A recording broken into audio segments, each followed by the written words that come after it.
President John F. Kennedy. Ladies and gentlemen, the very word secrecy is repugnant in a free and open society, and we are, as a people, inherently and historically opposed to secret societies, to secret oaths, and to secret proceedings. We decided long ago that the dangers of excessive and unwarranted concealment of pertinent facts far outweighed the dangers which are cited to justify it.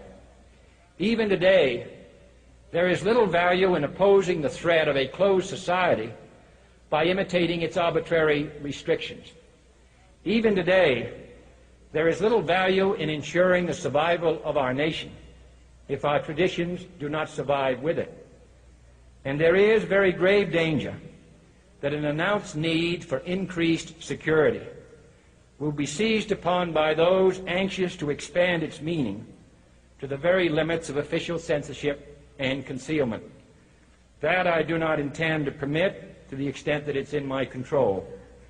And no official of my administration, whether his rank is high or low, civilian or military, should interpret my words here tonight as an excuse to censor the news, to stifle dissent, to cover up our mistakes, or to withhold from the press and the public the facts they deserve to know.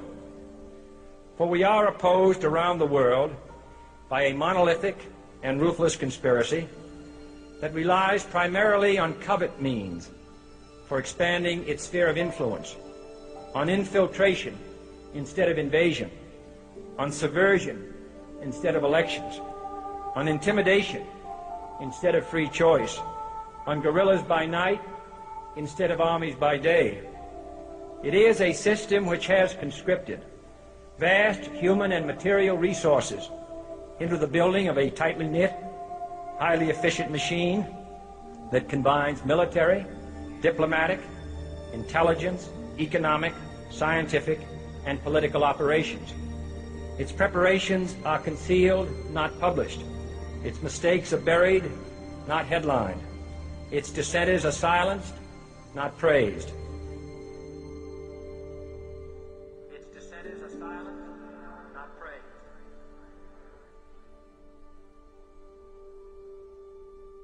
Its dissenters are silenced, not praised. Its dissenters are silenced, not praised. Its dissenters are silenced, not praised. Its dissenters are silenced, not praised. No expenditure is questioned, no rumor is printed, no secret is revealed.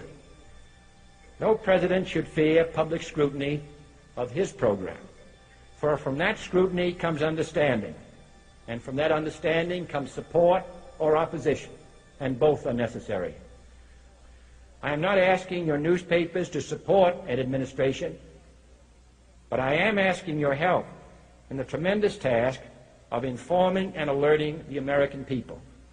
For I have complete confidence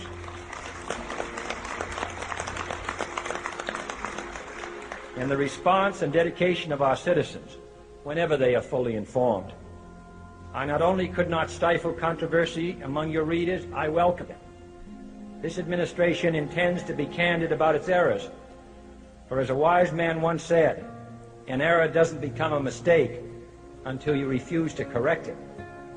We intend to accept full responsibility for our errors, and we expect you to point them out when we miss them. Without debate, without criticism, no administration and no country can succeed, and no republic can survive. That is why the Athenian lawmaker Solon decreed it a crime for any citizen to shrink from controversy.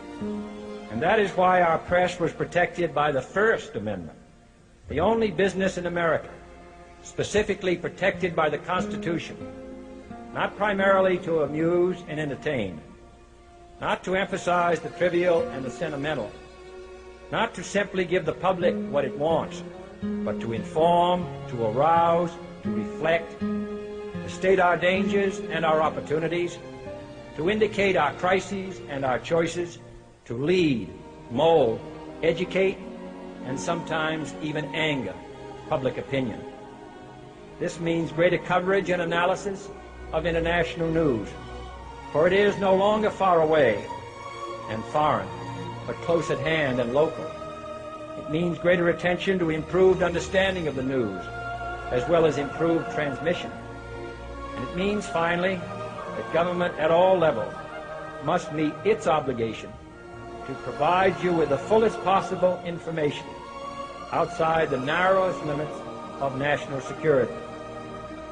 And so it is to the printing press, to the recorder of man's deeds, the keeper of his conscience, the courier of his news, that we look for strength and assistance, confident that with your help, man will be what he was born to be, free and independent.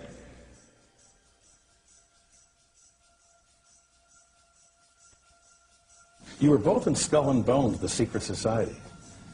It's so secret we can't talk about it. What does that mean for America? The conspiracy theorists are going to go I'm wild. sure they are. I don't know. I haven't seen the web. Number 322. You both were members of Skull and Bones, a secret society at Yale. What does that tell us? Not much, because it's a secret. Is there a secret handshake? Is there a secret code? I wish there were something secret I could manifest. 322, a secret number? There are all kinds of secrets, Tim, but one thing is not a secret. I disagree with this president's direction that he's taking the country. We can do a better job, and I intend to do it. And we'll be watching. Be safe on the campaign trail. John Kerry, thanks for joining us. And we'll be right back. It's good to be back at the Council on Foreign Relations. As Pete mentioned, I've been a member for a long time and was actually a director for some period of time. I never mentioned that when I was campaigning for re-election back home in Wyoming. Senator Clinton, how you doing? I'm good. How are you? Can I ask you a quick question while you sign that? It was reported in June of 2006 you attended a meeting in Ottawa, Canada, the Bilderberg Group. Can you comment on that? What's going on for the Bilderberg meeting, and what do you guys talk about up there? I have no idea what you're talking about. Yeah, you do. I was reported you were up there, and people saw you up there. I just want to know what you guys talk about and meet about up there. Sir, I don't know. Why are they such top secret meetings? I have no idea what you're talking Your about. husband went to a Bilderberg meeting too. I'm just wondering. I'm not being rude or anything. No, I just want to know what happens at these meetings. Well, since I wasn't there, I have no idea. Okay, thank you, Senator. Thank you. How are you? There you go. Thank you very much. Listen, I am a happy member of the Bohemian Grove. I like the folks who come there, and it's really inappropriate for me to talk about the group beyond that. Thank you. Have you been there for the ceremony with the cremation of care? Frankly, I don't think that's something I need to talk to you about.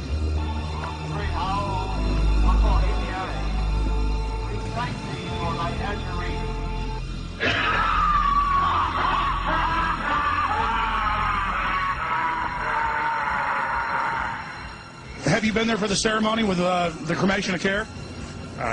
Frankly, I don't think that's something I need to talk to you about. Really? That's right. Well, I'm Alex Jones, and I snuck in there in 2000. I'm the guy that blew it wide open and got the video. It's been on national TV. Well, I disrespect you for that. You do? I do. But there's a lot of big public officials going in there. Don't we deserve to know? I don't know anything about you, and I don't know anything about your film. But if you go in there with an understanding, you violated that understanding by releasing that film, and I don't respect you for that. Really?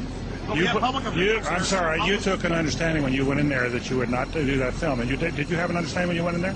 No. Did you crash it? Yes. Yeah, and it has no trespassing signs there too, doesn't it? No, they put those after. Oh, I'm sorry. I'm sorry, sir. I've been there before. I know what the circumstances are, and I'm sorry you violated the understandings. But that was not a gentlemanly thing to do. Well, what about the ritual? Is the ritual gentlemanly?